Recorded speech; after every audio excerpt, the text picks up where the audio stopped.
All people are made in God's image. And I think one of the ways that the church, if I wanted to say it really strongly, I would say the church is wasting human talent. And you can tell I'm getting emotional about this, Carey. Me too.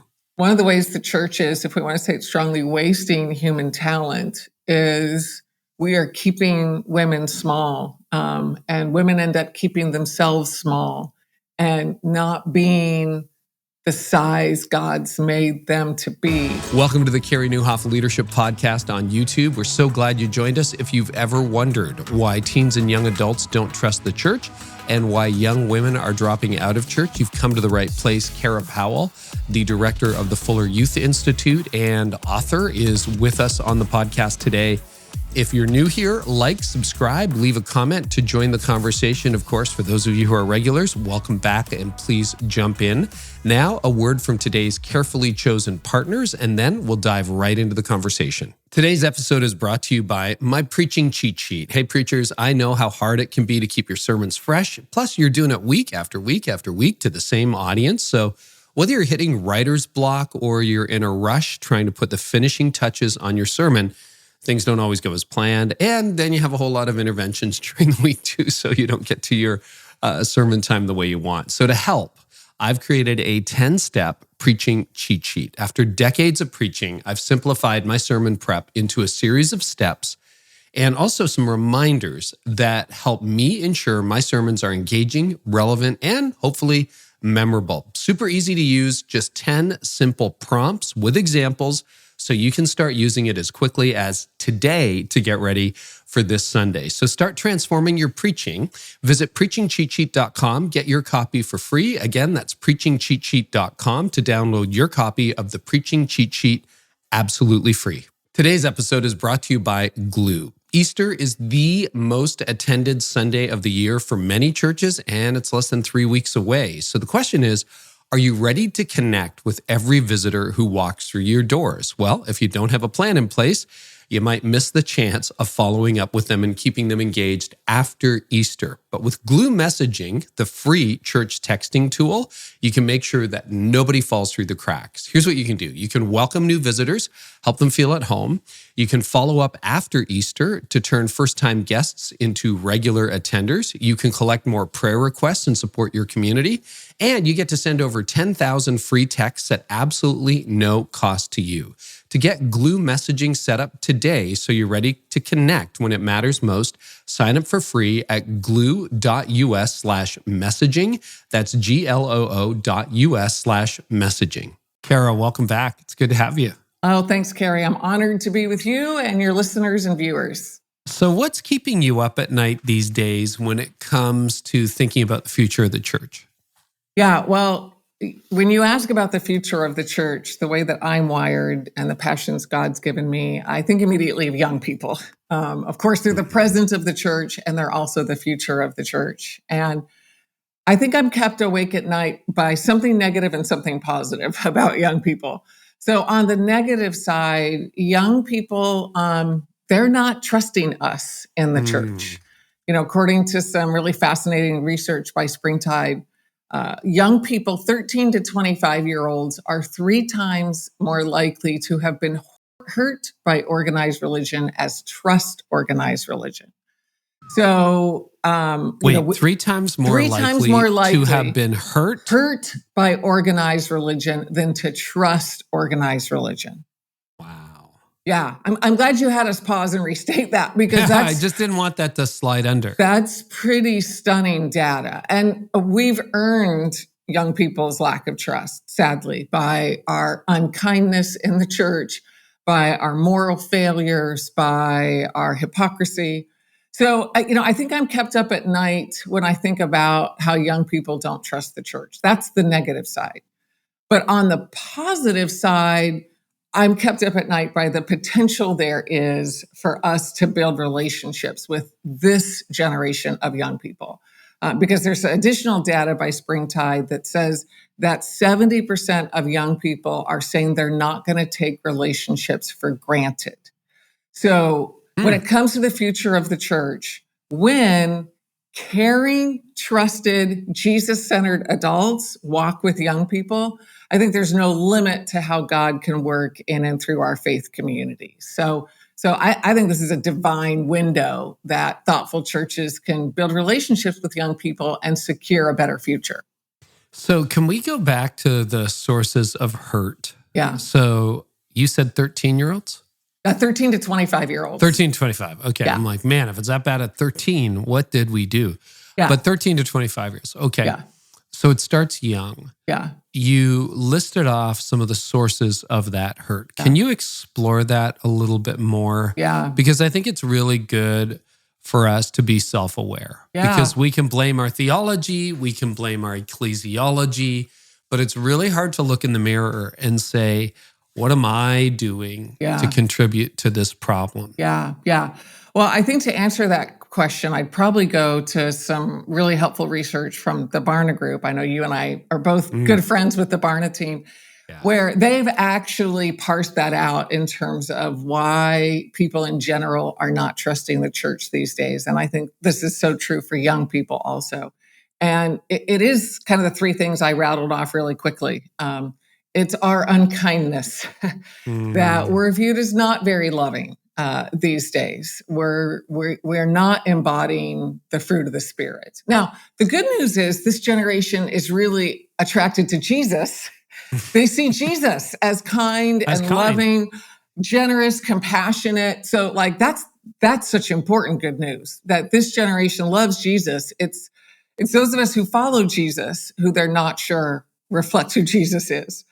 So they see us as unkind. They see all the moral failure. I mean, even before we started recording, Carey, you and I were talking about that. It's a almost mutual hard. Friend, yeah, exactly. Just heartbreaking. It's hard to keep up with all the moral failure in the church, and so that becomes overwhelming for young people. And then just, I'd say, the general hypocrisy, how they see the church and those of us who are Jesus followers saying one thing, but our lives represent something else. So as a result, they're drifting and not trusting us. So I want to play this out a little bit because I've shared the unkindness many times and I agree with it. I'm not like disagreeing with you, but what I hear from some types, a certain type of pastor is, well, Jesus was truth and grace, and he overturned and he got angry and he was strong and he stood up. What do you make of that? Yeah. Well, it's funny because I was just thinking about this, this particular pair of attributes. I think Jesus was a person of gentle strength. And so there is that beautiful strength and I'll say prophetic confrontation about sin. But there's also the eyes of compassion. And, with the woman caught in adultery, when Jesus says, go and sin no more, I don't think he's finger wagging, go and sin no more. I think he's empathizing and inviting her into a much better life and doing so kindly. It's go and sin no more. Go and sin no more, my daughter who I love so much, which I think that's the posture Jesus wants us to have with all people. And unfortunately, we end up feeling a little bit more on the finger waggy perspective. So yeah, it's a fusion. John 1 does such a beautiful job of fusing grace and truth that, you don't have grace without truth, but you also don't have truth without grace. Yeah. That if you try to separate them, you don't have either. And I think because, you can kind of separate that into the left and the right? Yeah. The left is known as all grace and nothing really matters. And you're in, Kara, you're in, you don't have to do anything. And the right is known as, and you're going to hell. And, here's the truth. And it's a blunt instrument. But Jesus somehow, neither of those caricatures seems to be represented in the fusion of grace and truth that John talks about. Yeah. Which, again, back to young people and the future of the church, young people find that beautiful fusion of truth and grace, gentleness and strength, really compelling. Like Jesus is compelling. It's those of us who follow Jesus that are sometimes confusing to young people. And so let's get more personal, Carey. Like I think this then becomes a question for each of us to ask folks who are close to us, maybe even on our leadership teams. when we think about this beautiful synergy of grace and truth, what are we emphasizing and what might we want to do to strengthen those other muscles? So that's a great place to start when we think about learning and growing ourselves. What is the hard truth that church leaders don't want to hear about young people in the future? Yeah. I was just talking to our team about this morning. I think churches are in danger of going the route of Blockbuster. Okay. Now, follow me here for a minute. It's a few decades ago, Blockbuster dominated the industry for movie rentals through physical stores. And you probably remember, Carey, like I do, and your listeners do, driving to a physical store and walking the aisles of Blockbuster looking for a video, hoping I do remember that well. That hard copy DVD would be in stock. Well, there was this little upstart called Netflix that all of a sudden had a different model. And, Blockbuster had every advantage in terms of funding, in terms of expansion and scale. But Netflix had creativity and entrepreneurialism.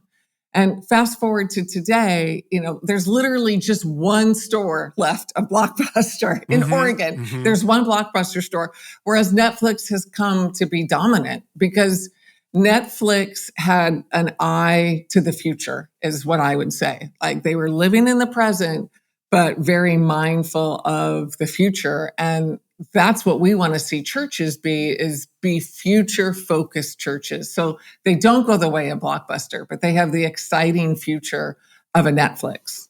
So I'm not going to pop the analogy, but I want to put a pin in this because I'm going to invite him on the podcast. But I was having dinner recently with the founder of Blockbuster, and I asked him the question of why did we miss the digital revolution? And there's a fascinating answer that would have rewritten history. Yeah. But I'm going to put a pin in it. Yeah. And I'm going to wait until he comes on the show I can't to tell wait to hear the that interview. backstory. Yeah. But let's go with the classic Harvard case study that Blockbuster missed the boat, Netflix picked it up. So with that caveat aside, what I want to know more. What are the Blockbuster moves that the church is going to do, so to speak, in that stereotype? Yeah. What are we doing right now that's going to sink us like the Titanic? Yeah. So this is actually the subject of our new book that I have out with Jake Mulder and Ray Chang that's about and called Future Focused Church. How do we be a church that is future focused? And we define that as a group of Jesus followers who seek God's direction together. And that's really important, that we are, first and foremost, we are about seeking God's direction. How do we embody that grace and truth in today's context? But specifically, as we look at both our culture as well as where churches seem to be struggling and growing, we actually identify 3 checkpoints that we think are essential to be a church that's future focused. And that is, you're relationally discipling young people, so you're investing in the next generation. You're mindful of kingdom diversity and the beautiful diversity in your own community. And then you're tangibly loving your neighbors. So those are the 3 things that we think are the primary hallmarks of churches of the future. There are certainly others that could be added to that list, but when we distilled it, it's about young people, reflecting the diversity of our communities, and then loving our neighbors. Yeah. So this is a repeated theme of your research, this idea of collaboration. Yeah. That young people need to be included, not just, hey, sit in the back row, look at how young we are, but they need to be included in leadership. They need to be consulted. Yeah. They need to be in the leadership equation. You've talked in the past in your research and on this show about handing them the keys. Yep. How are we doing on that front, and what does that mean? Yeah. We're doing okay. People are still buying the DVDs, so, it's all right. Yeah. My store's busy. Yeah.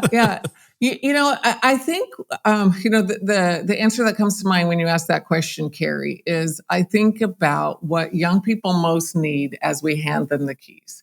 They need to be stretched, and they need to be supported. They need the challenge, and they need that relational support. So, like I think mathematically in many ways. So I actually think of like a 2x2 grid. And one quadrant, and it's the quadrant that we'd want to be in, is high support as well as high challenge. And I would say that's the theological sweet spot for churches where we understand that young people are made in God's image. And we aren't infantilizing them and underestimating who they are, which I think a lot of churches are prone to, thinking that young people just need to be kind of entertained, babysat, kept off in the corner. But at the same time, we aren't forgetting that young people still need adult support. So we're not infantilizing them, but we also aren't kind of abandoning them or orphaning them, but we're instead high in both warm and challenge. Like that's the beautiful sweet spot for how we hand young people the keys. Yeah, one of your books opens up with the story of I think 13-year-old boy who goes in to ask a deep theological question of his pastor. Kind of gets a sappy answer, like kind of go away, leave my study. That young person was Steve Jobs. Absolutely. Right? Have I got that roughly right? Roughly right. Yeah. Roughly right. Steve asked a tough question about why would God allow starvation in Africa? And 12-year-old Steve Jobs asked that question of a senior pastor, and his senior pastor's answer was basically, Steve, we just need to trust God. Yes. And it wasn't an on-ramp into, again, that warmth and challenge quadrant. It was instead a dead end. And so Steve walked out of that church in the Bay Area in California, walked out of that Christian church and never really again went back to a Christian church for worship. So, just imagine if that senior pastor had said to Steve, wow, Steve, that's a great question. Why don't you and I have coffee? And let's talk about that. Or, Steve, that's such a good question. I'd love to involve the scientist in our church who she thinks about this all the time. Let's the three of us get together and talk about it. Like, imagine how God could have captivated Steve Jobs. And I think for all of us, Carey, for you, for me, for everybody listening, like there's a potential 12 or 13-year-old Steve Jobs in our churches. And how are we honoring their capabilities as well as really supporting them, recognizing that they're not adults, they're young people who need us to accompany them in life and faith? No, I think that's a very haunting story. And I mean that personally for me as well, because it is so easy when you're being inundated day and night with questions, just kind of blow one off or give a pablum answer. Yeah. Because it's a 12-year-old, it's a 13-year-old, right? And yet, the reason I wanted to talk about that story and bring it to the front again, bring it forward, is, the Barna data shows that the clergy are aging out. Right? The average age of clergy in the 90s was early 40s. Now it's mid to late 50s. We hang on to leadership a lot longer in the church. Yeah. And I'm not into appointing 17-year-olds as elders. I don't think that's maybe wise. But if you look at business, Chick-fil-A runs on 17-year-olds. Yeah. Really. And some managers. Yeah. But they run on next-gen talent in their thousands of restaurants and are crushing McDonald's and Wendy's and everybody else. Yep. You look at a lot of startups. You look at Mr. Beast. He's just turned 26. Yeah. Like, come on. Yeah. And in the church, we leave him on a bike with training wheels. Yeah. Can you talk about that? Like, are we missing something here? Because I feel like, I'm definitely not in my 30s or 40s anymore. 50s. But people threw me the keys when I was 23, 25, 29, and they let me do recklessly stupid things in leadership. When I was that year in the law firm, they just threw me in court every day without any training. It's like, you went to law school, figure it out. Well, you know what? You figure it out. Figure it out. And I don't know that we're doing that with the next generation now. Yeah. One of my favorite stories that we tell in the book is about a senior pastor in the Pacific Northwest who he was really burdened by young adults. So in addition to being a senior pastor, he and his wife led the young adult ministry because they just wanted to stay in touch with young people. And he used this question time and time again with young people. What do you want to see God do through you? Wow. Isn't that good? What do you want to see God do through you? And, for your sons, Carey, for my kids, for for just young people in general, like when we ask that question, what would you want to see God do through you? And then figure out what role we can provide as adults in making those, kind of initial sparks of a dream, of a vision, become kind of a fire of impact. Like, to me, that's the sweet spot, because we're starting with what young people are passionate about.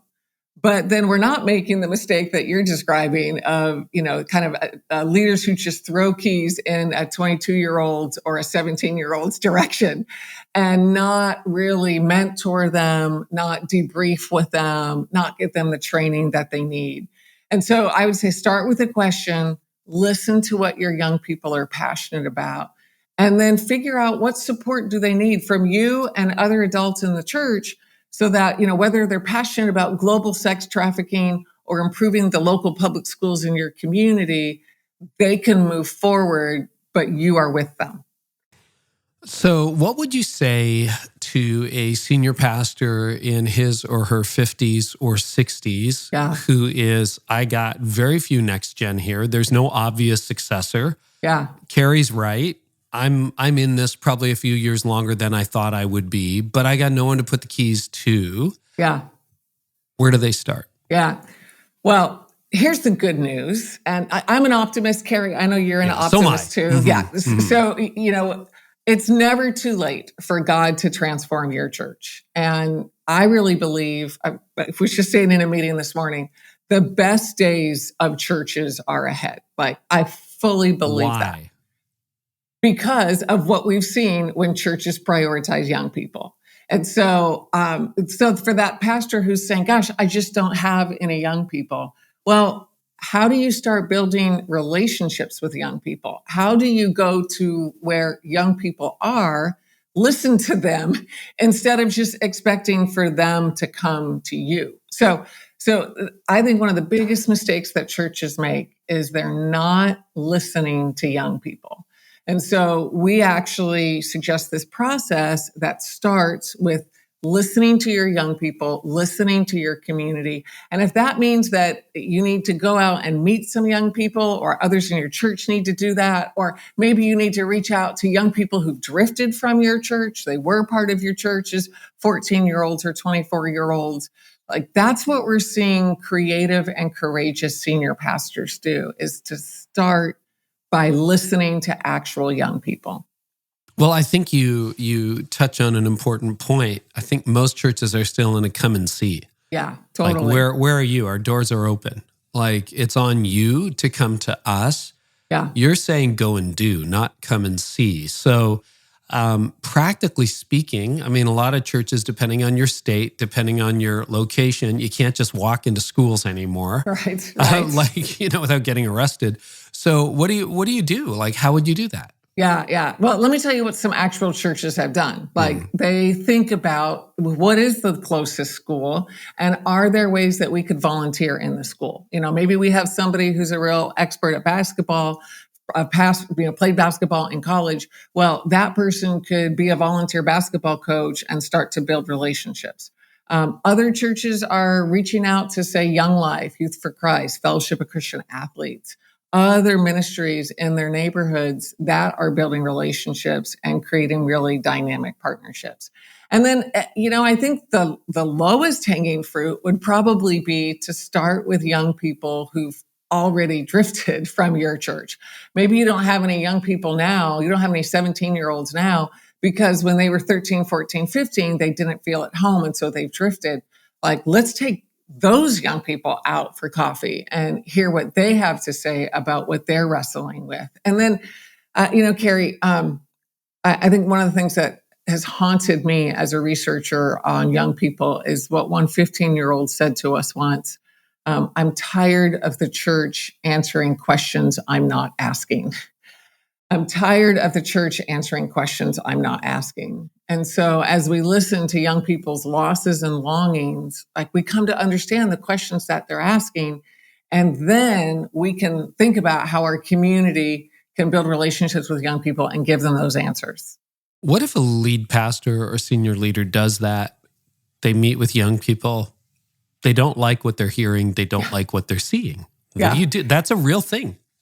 Can you say a little bit more about what they wouldn't like?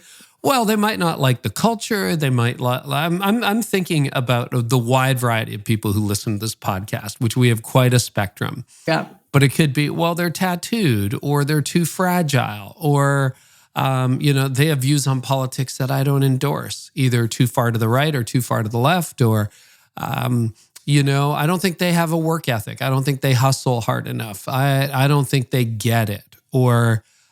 They spend so much time online, they don't even know what the gospel is. Those are that's the kind of stuff you're going to get in the field. Mm-hmm. You're not going to get perfectly formulated N.T. Wright Jr. theological answers from 17-year-olds. So, I mean, what happens when you get out there and you're like, I don't even understand this world? Like, okay, Kendrick Lamar at the Super Bowl. Yeah. All the memes about Gen X and boomers who had no idea what Kendrick Lamar was about. You're moving into that culture going, I don't even get this. Yeah.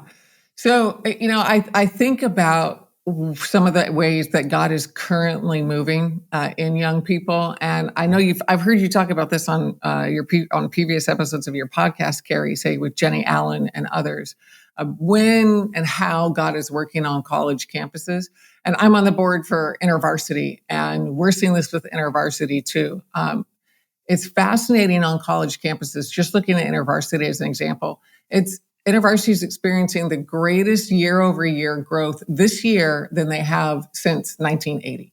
So this is a historic high in 40 years. One of my favorite stories is a campus staff member who showed up at the first weekly Bible study at the start of this fall, 3 or 4 months ago. And she thought for sure she was in the wrong room, because there were 120 college students who were at this first Bible study. And last year, there had been 20 college students. And here the first week, they just put up flyers, put it out on social media, and there's 120 college students. She was in the right room. It was just this overflow of interest. And I know Crew's seen it, and other ministries are seeing it on college campuses. I think what young people are connecting with is in the midst of, let's just look at mental health challenges as an example. Young people feel so lonely, depressed, stressed. That's where the peace of Jesus and a God of grace who loves you, not based on what you do, but just because of who you are and loves you unconditionally. That's what really connects. So what I would say is, let's look past the tattoos and the time on technology and what folks are posting on social media and whether or not they like Kendrick Lamar. And let's look at young people's core heart cries. And that is what Jesus can meet. And that's the future of the church. Well, and there is that surf, so to speak, that surge of young adults who are interested. And that's not just statistical, it's anecdotal as well. It's happening in real life. So maybe grab a surfboard and try to ride that wave. Totally. Yeah. What is your recent research showing that earlier research did not? Yeah. Well, I've always been optimistic about the church. I've always loved the church. But what we did most recently is we really focused on how churches change for the future. That's really the essence of our book, Future Focused Church. And our research shows a lot of good news. It's not just about one incident. It's not just about a single leader. And, you don't have to be a cool and hip church to be a church of the future. And by the way, my own children who are 18, 22, and 24, they say just the way that I say cool and hip reveals that I am not cool nor hip. So I just got to acknowledge that publicly. But any church can change for the future and experience God's best. And we know this from our research. We spent time with small Chinese immigrant churches and large historic mainline churches and church plants. And all different denominations and lack thereof, all different sizes, all different ethnicities.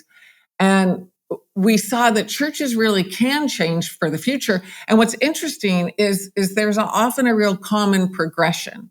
There's a common map that churches use to be that group of people seeking God's direction when it comes to young people, reflecting our community and loving our neighbor. So there's a lot of diversity in the churches that are applying this fairly common methodology.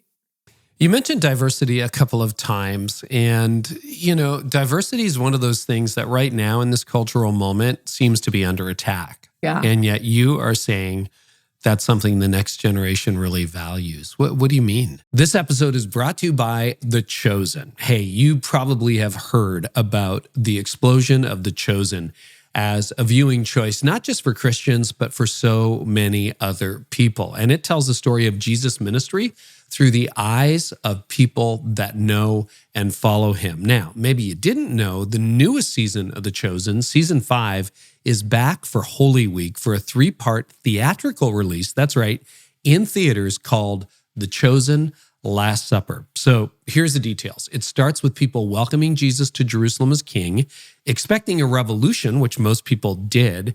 And there, besides them, is a group of leaders who will go to any length to ensure that this Passover meal is Jesus' last. The Chosen Last Supper is in theaters now. It's a must-see event for this Easter season. So you can get your tickets for all 3 parts today at thechosenlastsupper.com.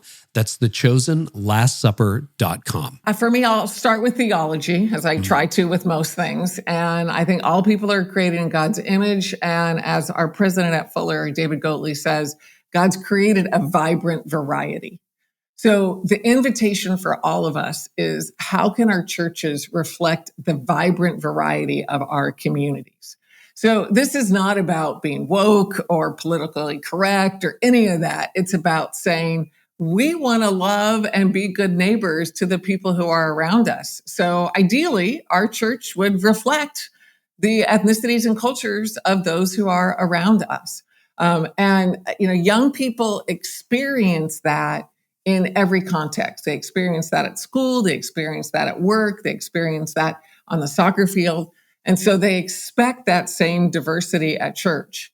And when they show up at church and we don't reflect the diversity of our community, then that's another way that we erode trust with young people. So, what's fascinating here in the U.S., Carey, I don't have Canada data handy. I should have, knowing that I was talking to you. But most of our audience is American. Okay, well, there we go. Well, in the U.S., in 2020, in the midst of everything that happened in 2020, we crossed an important line where half of those under 18 in the U.S. are young people of color. Yeah. So the invitation to all of us, and you don't have to force diversity. You don't have to chase it for diversity's sake. But if we're loving our neighbors and reaching out to young people, then our churches are going to reflect our community. So these 3 checkpoints of young people, reflecting diversity, and then loving our neighbor, they're really all intertwined. Somebody once said, over half of the next generation are people of color. Yeah. But somebody once said, I've heard this said more than once, but when you walk into any room, it could be a grocery store, it could be a club, it could be a school, it could be a church, it could be whatever you're doing. The number one question people are asking could be a cocktail party. Who else like me is here? Yep. Is that true that you're seeing the next generation, or how would you vary or nuance that? Yeah, that's a great question. In fact, we invite churches to take a literal or just a mental snapshot of their church and compare it to their community. And are they reflecting the ethnic, the age, the gender diversity in their community? Because we do have that human inclination to want to see ourselves. And that's part of how we know that we'll fit. If we see others like us who are already part, then that just is a shortcut for us feeling like we belong.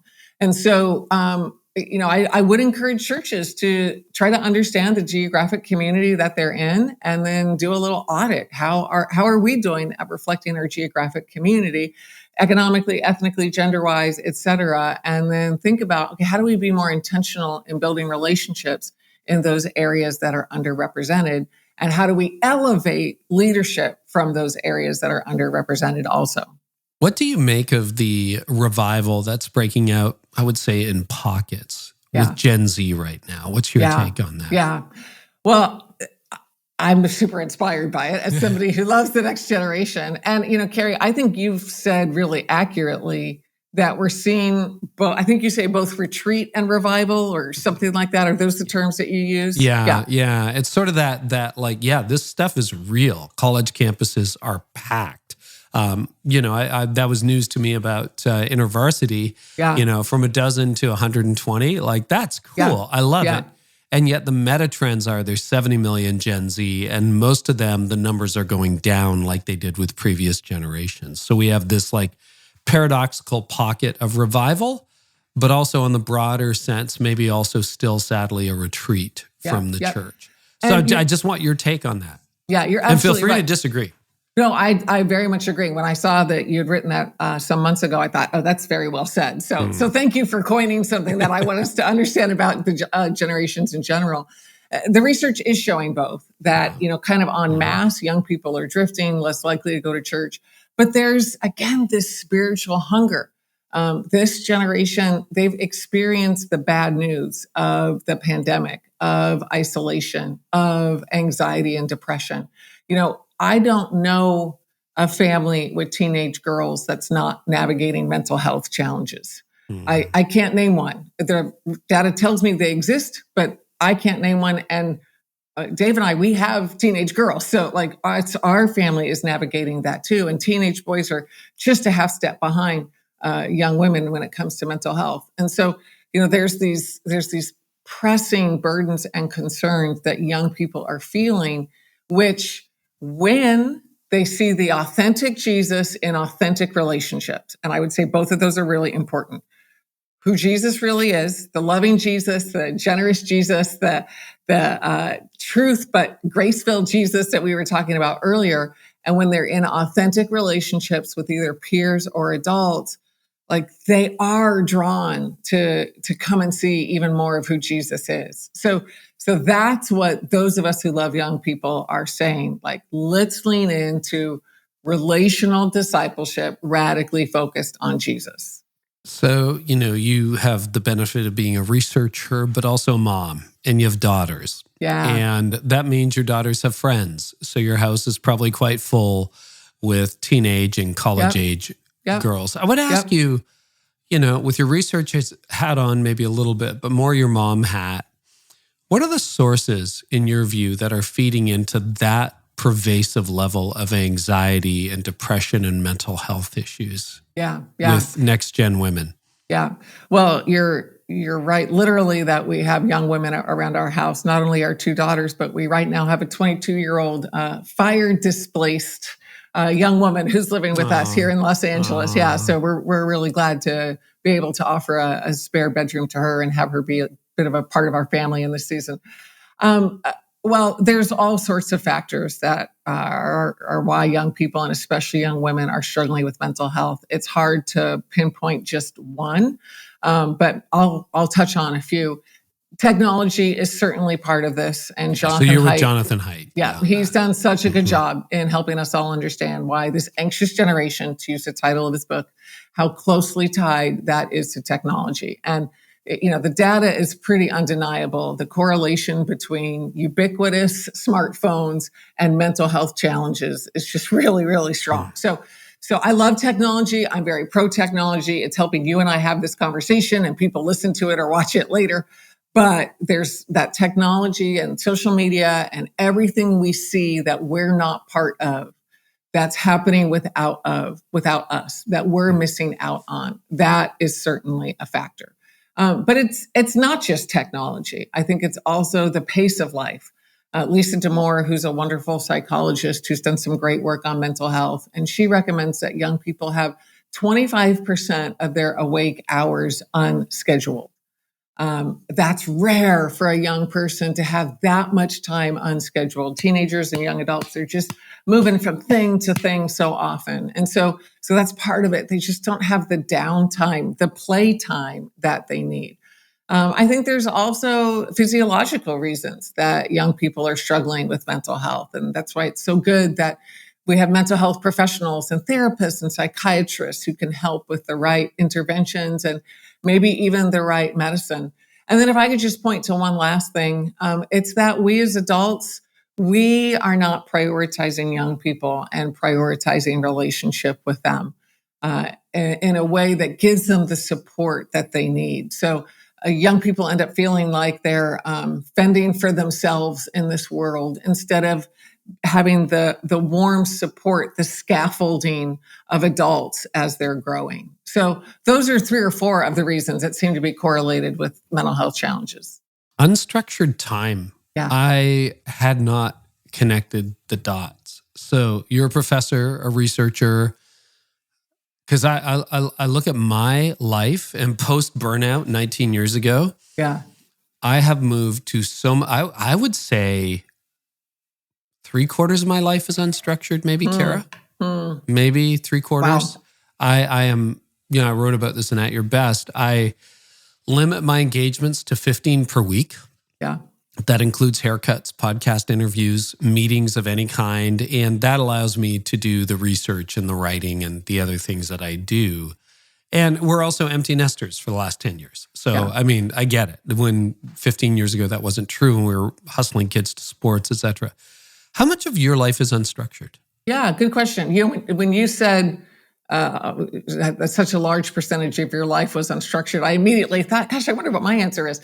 Yeah. I would say I'm not as unstructured as you are. I'm in quite a number of meetings. Yeah, exactly. My role here at Fuller comes with many, many meetings. I spend a lot of time on Zoom, which I actually love as a way to connect with people. I would say I'm probably 35% unstructured. And what's been especially game-changing for me a few years ago, Carey, is I became legalistic about a 24-hour Sabbath. And, I had flirted with a half-day Sabbath and, breakfast to dinner Sabbath and all sorts of Sabbath goals that fell short of 24 hours. But now I do a 24-hour Sabbath almost every week, unless there's just no way I can do it, usually because of travel. So 9 out of 10 weeks, I have a 24-hour Sabbath. And oh my gosh, it's the best thing for my mental health. It's a time to spend more leisurely time praying. I usually take a nap. I usually am reading novels. I get together with friends. Dave and I might go out on a date night. I love Eugene Peterson's definition of Sabbath as a time to pray and play. So there's some kind of spiritual focus, but then there's also just a holistic rejuvenation. And so for me, a large chunk of my unstructured hours are this 24-hour Sabbath, which has been a lifeline. And what do you do with your technology on your Sabbath? Oh, good question. So some people do a technology-free Sabbath. I don't do that. I might still use my laptop for something.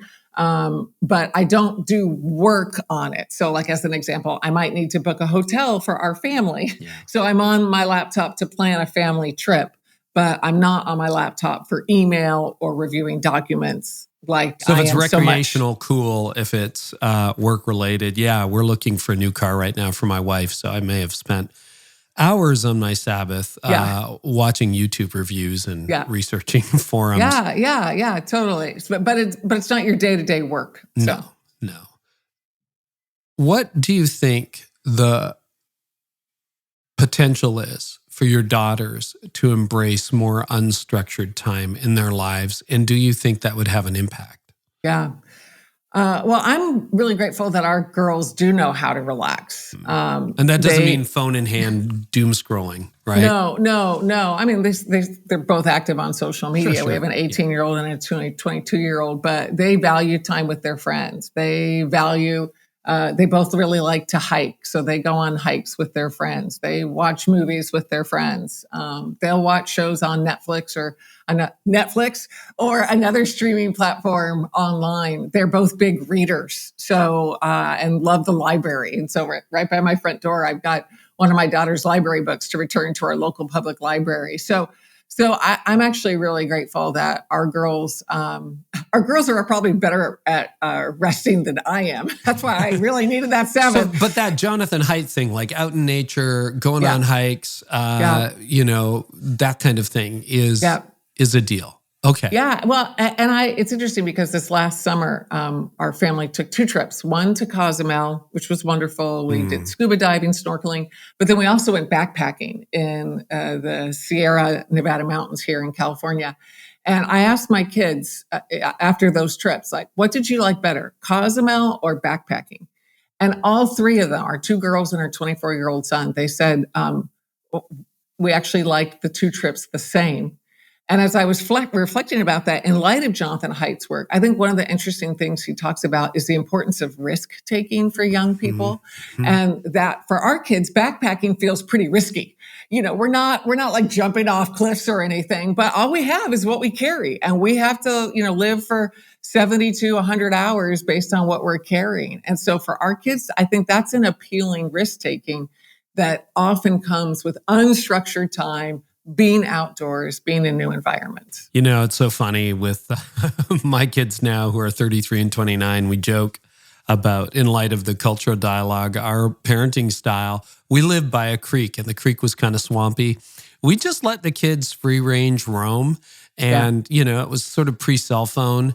And we were hoping that they would get home for dinner, but it's like that old ad from the 80s. We didn't know where our kids were. They had to be home by dinner. And once in a while we panicked, but they're like, we figured so much out on our own. And, one guy yelled at us and threatened to call the police on us because we were too close to his property line. And maybe we were bad parents, but maybe, they navigated life quite well through their 20s. Yeah. No, I think a lot of times, many of us, and I'm saying us because I'm counting myself in this, we were and are overly protective with our kids when they're young, and they don't have that freedom to explore and engage in the right level of risk and the right amount of trouble and the right amount of uncertainty. So I think it's so thrilling to see schools, public, private, all over the country, taking technology and really sequestering technology, at least during the school day, so that young people are interacting more with each other, coming up with new fun during lunch that doesn't involve their phones, et cetera. So I'm seeing a little bit of momentum toward more play and less technology, which I think is right on. So there's new data that has come out in 2025, which really surprised me, that young men, for the first time in statistical history, seem to be more spiritually curious and engaged than young women. And we're talking about men and women in their 20s here. And that women are dropping out of church faster than men are, and men are engaging at a deeper rate than women are. Yeah. Thoughts? Yeah. Sarah? Well, again, I'm a parent of 2 daughters, and it grieves me that young people, and especially young women, don't see the church as pro-women. I think whether it's a church that is theologically conservative or maybe not even theologically conservative, but not proactive in championing women in leadership, I think women look at the church and see it as less pro-women than a lot of other environments they're in. And I just wish they could meet Jesus and really encounter Jesus, because Jesus was so pro-women. I mean, he was radical in how he elevated and treated women, especially given first century norms. And I wish women saw the church as a leadership laboratory that really developed them, which honestly it was for me as a teenager and a college student and young adult, largely because other men in leadership saw my potential and were willing to give me new opportunities, even if that meant they didn't speak at something because they encouraged me to be a speaker. Men made sacrifices for me. And so the church was an incredible leadership laboratory for me. And that's what I wish women, and young men saw it as if they want to be developed as leaders, the local church is the place to go, because that's how I think Jesus was. Kara, I don't even want to let this come out of my mouth, but you can imagine on YouTube. Now you have to. I know. But now you have to. You will get this. You can imagine the comments that are being written right now on YouTube in response to what you said. Yeah. about women's role in the church. Yeah. Talk to those commenters. Yeah. All people are made in God's image. And I think one of the ways that the church, if I wanted to say it really strongly, I would say the church is wasting human talent. And you can tell I'm getting emotional about this, Carey. Yeah, me too. One of the ways the church is, if we want to say it strongly, wasting human talent is we are keeping women small, and women end up keeping themselves small and not being the size God's made them to be, which, you asked me about my daughters. Like, this was an image that I feel like God gave me when our oldest daughter was in 4th grade. And I said to her, I want you to be the size God's made you to be. Not smaller than God's made you to be, and not artificially bigger than God's made you to be. Be the size that God's made you to be. And that's what I want for all people, and especially for women, and especially for churches, to look at the women in their midst and in their community and ask that question, what do you want to see God do through you, that we talked about earlier, and then make it possible for God to do that and maybe even more through them. So yeah, thanks for asking, Carey. Wow. Well, thank you. And I would just say to the commenters, what's underneath that opposition? Is it a fear? Yeah. What's there? What's really probing it? And, there's, and I want to nuance that by saying there's, theological distinctives. People have, Katie Cole's been a guest on this podcast, and she would respect complementarians and egalitarians and the whole business. Mm-hmm. But there doesn't have to be the vitriol and the hatred and the fear and the name calling and the meanness, back to where we started. Yeah. What turns off young people from the church? That, right? Absolutely. So, and if I can just add one more thought, please. Like I am egalitarian, and I end up in a lot of spaces that aren't egalitarian. Yeah. And so my invitation to leaders and really all Jesus followers is do the homework of studying scripture and coming up with your theology of women in leadership. And if you end up having different boundaries than I have, let's just say, if you end up with a smaller range of roles that you think women can serve in, I might disagree with you, but here's what I would say, like, develop women to the best possible ability within those boundaries. So, even if we disagree theologically, please prioritize the development of women as much as you're theologically comfortable with, because that's going to make the church a better home for both genders. Because I think men are looking around and wondering, how are the churches doing at developing women too? So it also makes a difference to many thoughtful young men these days. When you think about men dialing into the church, what do you see? Why do you think there's that curiosity in young men? Well, because I think churches are doing a better job asking that question to young men. What do you want to see God do through you? And then giving them the opportunities, giving them the training, giving them the keys, either literal or metaphorical, where they can then develop those gifts. And I also think, back to what you said, Carey, an 18 or a 25-year-old man in the typical church, he's far more likely to see someone who looks like him in leadership up front on the platform than, his sister or his girlfriend or his female friend who's with him. So I think, I'm not asking churches to do anything less with men. I'm saying, gosh, let's take what is working for men, the visible leadership of people like them, the invitation for that warmth and that challenge that we talked about earlier, and let's expand that to young women too. So you've had some success stories of churches that are really making inroads with the next gen. And these aren't all mega churches with thousands of people. They're across the denominational spectrum, I should say. Yeah. What are some of the keys to success? What are some of the best practices, Kara? Yeah, I'm glad you asked that, Carey. So along with Jake Mulder and Ray Chang, what we've done in our book is we've taken what we've learned by journeying with over 1,000 churches through the change process, as well as what we learned from scripture, as well as what we've learned from really good organizational research. There's a lot of good study being done on how organizations change and how leaders lead well. And we've come up with a change map for a church that wants to move into the future. And that change map has 4 zones. And they're pretty simple, but I'll hit them real quickly now. Maybe we can unpack some of them. It starts with here. What is your current reality? How are you listening to your current people and your current community? Like an audit? It can be an audit. I mean, we give all sorts of exercise. But I mean, like an honest audit. An honest audit, yeah. What focus groups, what questions, how can you disseminate through small groups to really understand how people are feeling, what they're thinking, what their losses and longings are, what's your current reality. So that's the here. The there is the second part of the map, and that's God's best future for your church.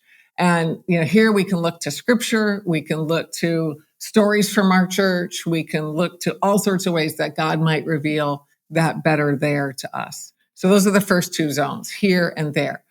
Then there's who. These are the people that we get to lead change with. And, for listeners to this podcast, you might be listening to this podcast on your own.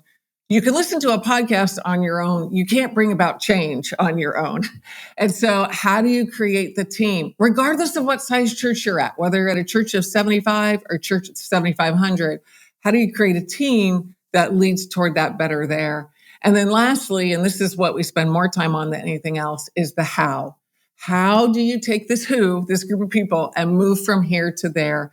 And here there's so many practical things that churches can apply, like leveraging small wins, like taking advantage of experiments, like failing people's expectations at a rate they can stand.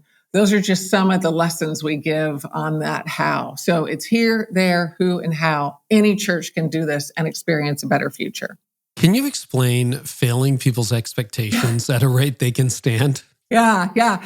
Well, see, what's interesting is all of us have what my colleague at Fuller, Scott Cormode, calls mental models of leadership, and even a mental model of a church, what we think church should be. And a lot of times when we are bringing about change, we're offering people a different mental model than they're expecting, a different picture of what church or what leadership even looks like. And a big key to failing people's expectations at a rate they can stand is understanding how quickly your church can change.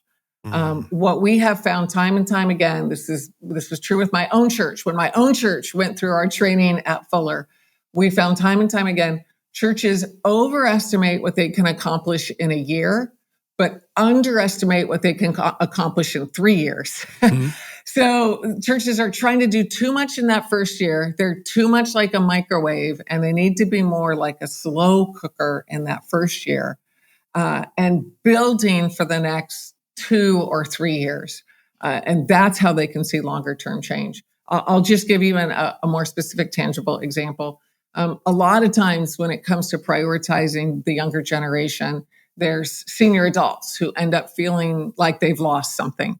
If a church is going to be more mindful of young people, that might mean that senior adults get a little bit less attention and energy. And that could be threatening to senior adults, understandably. But what we saw and what we continue to see is that when churches give somebody who's going to lose something a powerful taste of what they gain, something or someone they love that's going to be better off because of the change, then they're all in.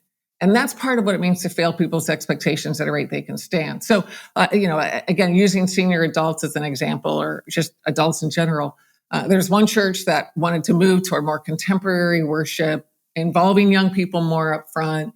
That was a little jarring to senior adults until the church said, let's think about your grandkids. Let's think about the kind of church that your grandkids would want to bring their friends to. And that's when the penny dropped. And those adults who had been hesitant and even opposing the change, all of a sudden they said, "Oh, if it benefits my grandkid, then and their friends, then I'm in for things that are not my first choice." So that's an example of failing people's expectations at a rate they can stand.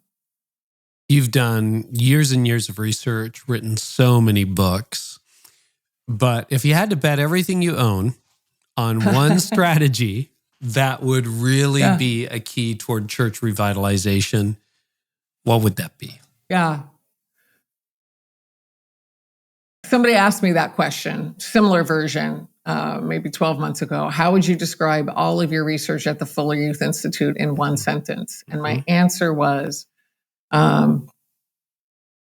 faith formation of young people is about caring, trusted, Jesus-centered adults accompanying young people in life and faith. And I will be a broken record. I will continue to say that on every podcast and every conversation and every talk and every blog post and every book, et cetera, is there's a lot of things that are powerful in the future of the church and the role that young people play in it. There's nothing more powerful than adults investing in young people.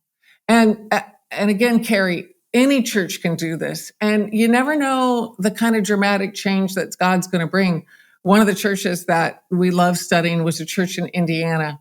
This church had been several hundred, had dwindled down to 50, 75 people, hardly any young people.